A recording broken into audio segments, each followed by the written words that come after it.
चलिए स्टूडेंट्स, अब फिर से बोर्ड पे एक टाइटल लिखा है इम्पेरेटिव सेंटेंस, और मैंने एक लंबा चौड़ा एरिया खाली छोड़ के और ये इधर 6 एग्जांपल्स लिखी हैं। आप समझ गए होंगे क्यों क्योंकि हमें पहले इम्पेरेटिव डिस्कस करना है, उसके बाद से इसके रूल्स पे बात करनी है। Now when it comes to imperative sentence, what imperative can do? Imperative can express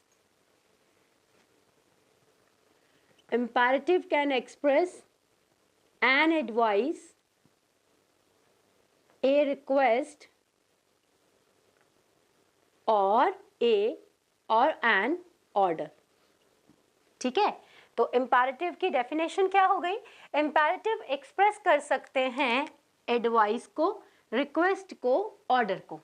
okay, अब इनकी सबसे बड़ी पहचान क्या होगी? इम्पेरेटिव की सबसे बड़ी पहचान होगी either your imperative will be with object. Object you understand ना, जो वर्ब के बाद आता है वो ऑब्जेक्ट होता है। देखिए, bring is a form of verb, क्या आया उसके बाद? अ बुक, मतलब बुक आपकी ऑब्जेक्ट है। Shut is a form of verb, क्या आया उसके बाद? द डोर, मतलब डोर आपका ऑब्जेक्ट है। Finish is a form of verb, क्या आया उसके बाद? द टास्क, मतलब टास्क आपका ऑब्जेक्ट है। तो इंपैरेटिव की पहली किस्म कौन सी है? With object. लेकिन इधर देखिए, अवे वर्ब है, कम सून किसको कहा? We don't know. Help the poor किसको कहा? We don't know. Go away किसको कहा? We don't know. तो दूसरी किस्म हो गई विदाउट ऑब्जेक्ट। डिफरेंस समझ पा रहे हैं ना आप? आपको कंफ्यूज नहीं होना है, कंफ्यूज होने जैसा कुछ नहीं है इसमें। या तो इंपैरेटिव में हमारे पास में ऑब्जेक्ट होगा या हमारे पास ऑब्जेक्ट नहीं होगा। सीधा सा याद रखने की पहचान है। मैं कह दूं रिस्पेक्ट एल्डर्स, किसको कहा मैंने? ये नहीं पता ना आपको कहा। आप मेरे सामने बहुत सारे स्टूडेंट्स हो, मैं किसको स्पेशली टारगेट करके बोल रही हूँ? We don't know. लेकिन अगर मैं बोलूँ मोहन को, तो आपको पता चल जाएगा कि मैडम मोहन को कह रही हैं।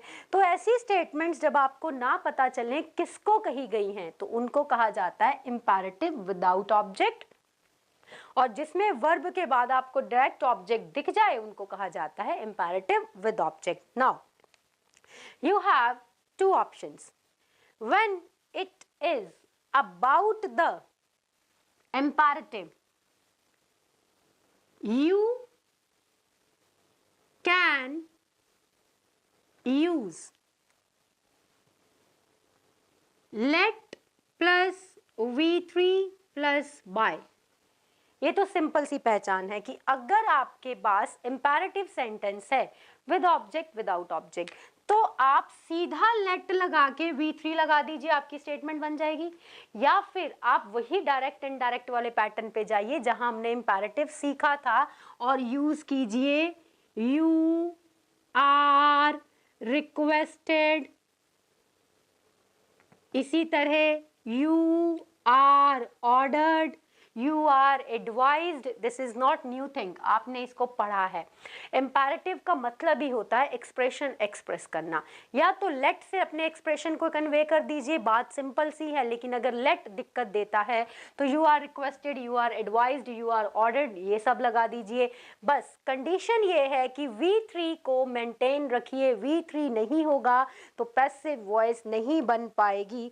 चलिए इनको चेंज करके देखते हैं। हमने लिखा ब्रिंग अ बुक, देखो इसको लेट से बनाया जा सकता है, let a book be brought, simple. अब ब्रिंग अ बुक, ये क्या हो सकता है? ये एक ऑर्डर हो सकता है ना, तो हम ये भी कह सकते हैं यू आर ऑर्डर्ड टू। अब टू लगा दिया, फिर V3 नहीं लग पाएगी। You are ordered to bring a book. अब अगर आपको लग रहा है कि मैडम इसका V3 कहाँ गया, तो ये देखिए V3 ऑर्डर्ड के फॉर्म में लग गया। तो दोनों तरह से बना के दिखा दिया ना मैंने आपको, ये दोनों ही करेक्ट हैं। लेकिन लेट वाला पार्ट मेरे हिसाब से आसान है। कभी कभी हम जो फीलिंग है उसको वैसे नहीं समझ पाते जैसे एक्सप्रेशन एग्जामिनर देता है हमको। अब ब्रिंग अ बुक एक सिंपल स्टेटमेंट भी हो सकती है, जरूरी थोड़ी ये ऑर्डर है। ये एक एडवाइस भी हो सकती है कि सबसे पहले तुम्हें अच्छी किताब खरीदनी चाहिए, तभी तुम पेपर की प्रिपरेशन कर सकते हो। तो अब ब्रिंग अ बुक ना तो डिपेंड करता है सामने वाले की फीलिंग पे कि वो इसको कैसे लेता है। जैसे हमने इसको ऑर्डर ले लिया, ये एडवाइस भी हो सकती थी, ये रिक्वेस्ट भी हो सकती थी। तो मेरे हिसाब से अगर लेट के हिसाब अकॉर्डिंग बनाएंगे तो वो बहुत स्मूथ चलेगा, उसमें हमको टारगेट करना ही नहीं है कि ये कौन सी फीलिंग। अब जैसे शट द डोर, ये सिंपल पता चल रहा है कि ये ऑर्डर है, इस पे कुछ सोचने जैसी बात ही नहीं है। तो फिर से इसको बना सकते हैं हम, let the door be shut. ये हमारा लेट से बना, आसान है। अगर इसको वैसे बनाना है तो you are ordered to shut the door, simple. इसी तरह finish the task, you are advised to finish the task, या फिर let the task be finished. ये तो लेट वाला हो गया, आसानी से लेट लगाओ, ऑब्जेक्ट को रखो आगे। देखिए क्या किया हमने, हमने लेट लगाया, हमने ऑब्जेक्ट लिया बी और वर्ब को ले गए, सिंपल। लेट लगाया, ऑब्जेक्ट को लिया बी और वर्ब को ले गए। लेकिन इसमें आपको पूरा फोकस करना पड़ेगा, फिनिश द टास्क। अब ये क्या है, you are advised to finish the task. ये दोनों तरह से करेक्ट है बच्चा। द थिंग इज दैट आप किस में ज्यादा कंफर्टेबल हो, लेट लगा के ऑब्जेक्ट को आगे लेके बी और V3 के साथ, या फिर ये फीलिंग्स एडजस्ट करके जो आपको कन्वे करें कि ये ऑर्डर है, ये कमांड है, या फिर ये एडवाइस है। अब देखिए गो अवे, यहाँ पे लेट नहीं लग सकता, क्यों? सिंपल सी बात है, ये बात कहीं किसको गई है, ऑब्जेक्ट ही अवेलेबल नहीं है। इसमें तो हमारे पास में ऑब्जेक्ट थे कि किसको बंद करना है, दरवाजे को, क्या लाना है, किताब को। जब हमारे पास ऑब्जेक्ट है ही नहीं तो लेट के बाद लगाएंगे क्या? देखो लेट के बाद ऑब्जेक्ट आया है तो यहाँ पे आपको एक्सप्रेशन ही डालने पड़ेंगे, जैसे गो अवे। ये क्या है, ये एक ऑर्डर है, you are ordered to go away, help the poor. क्या है ये, मॉरल सजेशन है, poor should be helped. Should कब लगता है, जब हम चाहिए वाली फीलिंग दिखाते हैं। देखिए जितनी बार भी हम मॉडल का यूज करते हैं, मैं हर बार हिंदी मीनिंग कन्वे करती हूँ, तो जब भी चाहिए वाली बात आती है हमेशा शुड लगता है। प्लीज कम सून, किसको, किसी को तो कहा गया होगा ना, और ये क्या है, प्लीज की वजह से ये रिक्वेस्ट बन गई है, तो you are requested to come soon. अब अगर आपको थोड़ा सा कंफ्यूजन हो गया है तो आपकी क्वेरी क्लियर कर दूं, बड़ा आसान है। अगर आपके पास वर्ब के बाद ऑब्जेक्ट अवेलेबल है, फिर से सुनो, वर्ब के बाद ऑब्जेक्ट अवेलेबल है, तो you are free to make your sentence with let और expression, that is ordered, command, request, advised. लेकिन अगर आपके पास ऑब्जेक्ट नहीं है वर्ब के बाद कि किससे रिलेटेड ये काम है, तो आपको लेट नहीं लगाना, तो आपको ऑर्डर वाला, एडवाइस वाला, कमांड वाला, रिक्वेस्ट वाला एक्सप्रेशन लिखाना है। तो imperative can be divided in two parts, with object, without object. If object is available, object समझते हो ना किसके साथ काम करना है। If object is available you have two options, let's begin कीजिए स्टेटमेंट को, अपना ऑब्जेक्ट रखिए बी V3, बात खत्म। या फिर इंप्रेशन डाल दीजिए, एक्सप्रेशन डाल दीजिए, कौन सा है, ऑर्डर्ड है, रिक्वेस्ट है, कमांड है, जो भी है। फिर भी आपको V3 लगाना पड़ेगा, लेकिन फिर आप जो एक्सप्रेशन डालेंगे वो एक्सप्रेशन V3 में आएगा, वर्ब तो V1 में बदल जाएगी टू की वजह से। लेकिन अगर आपके पास ऑब्जेक्ट अवेलेबल नहीं है तो लेट मत लगाइए, सीधा अपना एक्सप्रेशन दीजिए और स्टेटमेंट को पैसिव में बदल दीजिए। This is all about the imperative sentences. Now let's talk about the statement with double objects. अगर किसी स्टेटमेंट के पास में डबल ऑब्जेक्ट है तो हमें उसका एक्टिव से पैसिव कैसे बनाना है। चलिए students, now let's talk about statements with double object. इसमें क्या होगा, आपके पास स्टेटमेंट में डबल ऑब्जेक्ट होंगे, दो दो ऑब्जेक्ट्स होंगे, ठीक है। चलिए एग्जाम्पल आपको लिख के दिखाती हूँ। The example is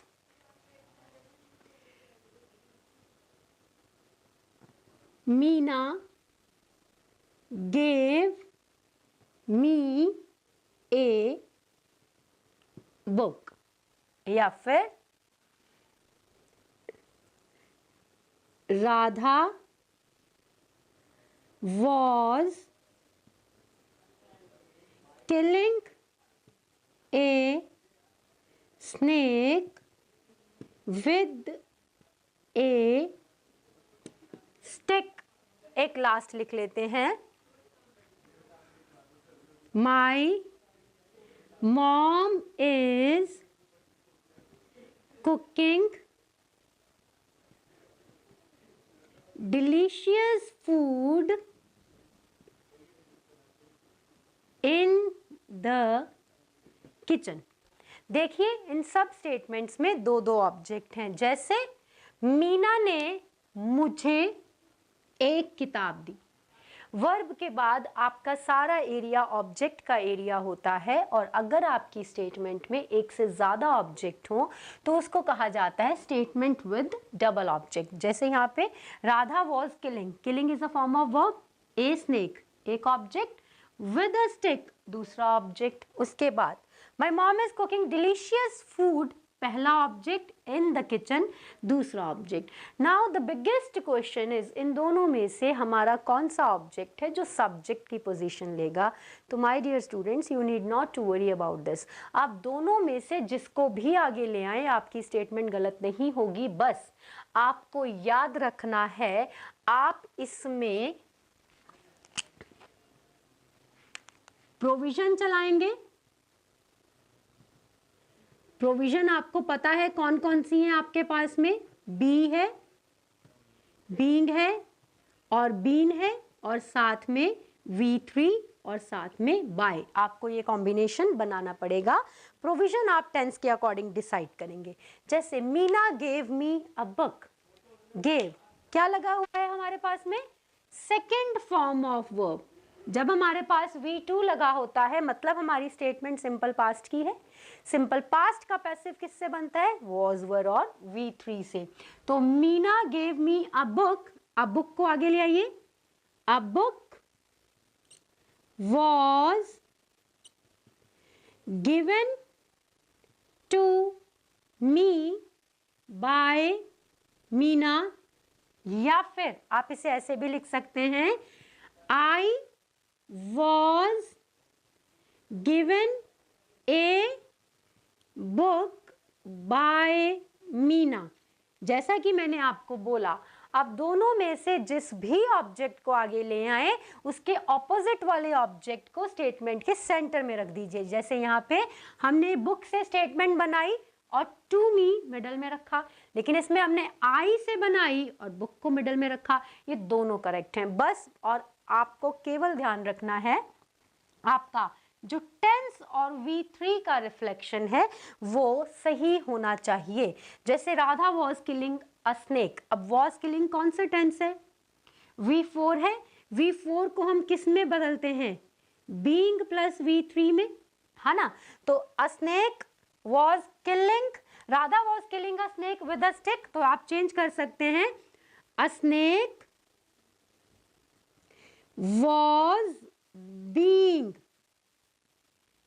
killed by Radha with a stick।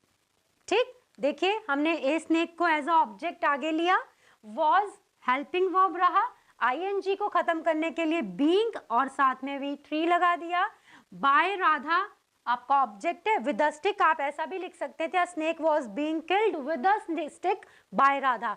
तो अगर ये आप विद अ स्टिक सेंटर में ले आते ये तो भी सही होता। ठीक है, अब मैं my mom is cooking delicious food in the kitchen, again ing, तो हम क्या लगाएंगे, बीइंग प्लस V3 और इसका चेंज क्या हो जाएगा। अब आप इसको क्या ले सकते हैं, इन द किचन से भी स्टार्ट कर सकते हैं, डिलीशियस फूड से भी स्टार्ट कर सकते हैं। तो मैं स्टार्ट कर रही हूँ डिलीशियस फूड से, delicious food is being cooked bye my mom in the kitchen, या फिर बहुत सीधा जैसे मैंने आपको बोल के बताया, delicious food is being cooked in the kitchen bye my mom. दोनों सही हैं।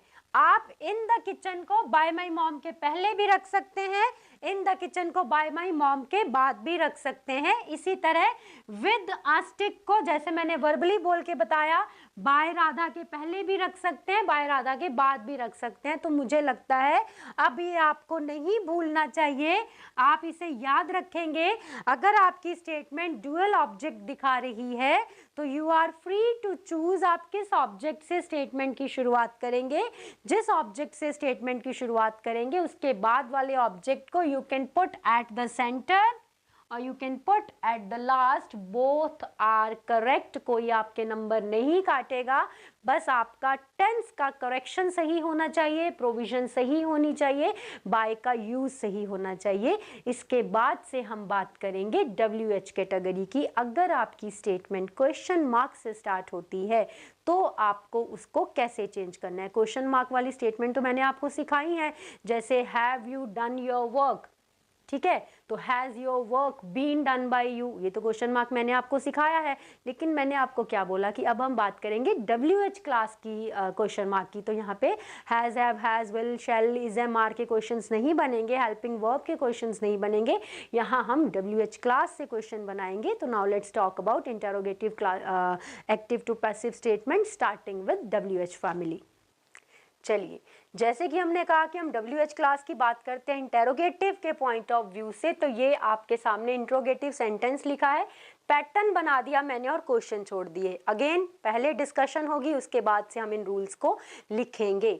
तो आपके सामने ये जो WH क्लास मैंने लिखी है, आप इन WH क्लासेस से रिलेटेड पॉइंट्स को वैसे ही लर्न कर लेंगे जैसे आपको समझाया जा रहा है।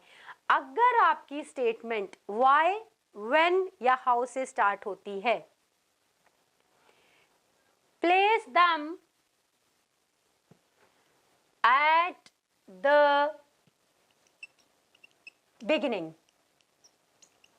देखिए, चूंकि वो आपसे क्वेश्चन पूछ रहे हैं तो वो पहले से ही बिगिनिंग में लगे होंगे। ये लगा देखिए why, ये लगा है when, लगा हुआ है ना, ये पहले से बिगिनिंग में लगे होंगे। तो आपको क्या करना है, अगर आपकी स्टेटमेंट क्वेश्चन पूछ रही है आपसे और व्हाई, व्हेन या हाउ से स्टार्ट हुई है, तो उनको वहीं लगा रहने दीजिए जहां पे वो लगे हुए थे। अगर आपकी स्टेटमेंट व्हाट से स्टार्ट होती है तो change it into by what. What को क्या कर देंगे, बाय व्हाट कर देंगे, और हु को क्या करेंगे, हु को हम कर देंगे बाय whom। तो एक बार दोहरा देती हूं, व्हाई, व्हेन या हाउ। अगर यहां से आपका इंट्रोगेशन स्टार्ट हो रहा है तो उनको बिगिनिंग में वहीं रहने दीजिए जहां वो पहले पड़े हैं। अगर व्हाट से स्टार्ट हो रही है स्टेटमेंट इंट्रोगेटिव में तो बाय को व्हाट, बाय व्हाट में बदल दीजिए और हु को बाय हुम में। बाकी आपका पैटर्न सेम रहेगा, ऑब्जेक्ट आगे आएगा, सब्जेक्ट पीछे जाएगा, V3 चलेगी इसमें। अब देखिए, पहली स्टेटमेंट है when did he return my books. When को बिगिनिंग में ही रखना है, लो इसको इधर ही छोड़ दो, याद रखना पड़ेगा। व्हेन, वाई, हु बिगिनिंग में ही रखने हैं, तो व्हेन को उठाया, व्हेन की जगह पे रख दिया। अब आपकी स्टेटमेंट यहां से स्टार्ट हो गई। देखो, सीखा है ना हमने, सिंपल पास्ट में हेल्पिंग वर्ब जब आगे आ जाता है, इंट्रोगेटिव मार्क बन जाता है, तो हम उसका पैसिव कैसे बनाते हैं, डिड के साथ लगा था ही, लेकिन अब मेरा ऑब्जेक्ट माई बुक्स हैं जो सब्जेक्ट की पोजीशन लेंगे और स्टेटमेंट किसमें है, क्वेश्चन मार्क में है। तो डिड को माई बुक्स के आगे तो नहीं लगाया जाएगा, पैसिव में क्या आता है, वॉज वर आता है ना। तो अब बुक्स प्लूरल है, तो when were my books returned, V3 चाहिए ना हमें पैसिव वॉइस में, रिटर्न्ड बाय हिम। देखिए, कुछ नहीं किया मैंने, सिर्फ when को when की जगह पे रखा। ऑब्जेक्ट था माई बुक्स, इसको सब्जेक्ट की पोजीशन पे ले गई। जैसे ये सब्जेक्ट की पोजीशन में गया तो सिंपल पास्ट का जो पैसिव होता है वाज वर की हेल्प से बनता है। तो माई बुक्स प्लूरल थी तो वर लगाया हमने, उसके बाद से आपका V3 लगा, बाय और हिम लगा। देखिए अब क्या है, when did he, why did he deprive you of the membership. Why से स्टार्ट हो रही है, ऐसे ही रख दो इसको बिगनिंग में, वाई। अगेन फिर से डिड लगा है,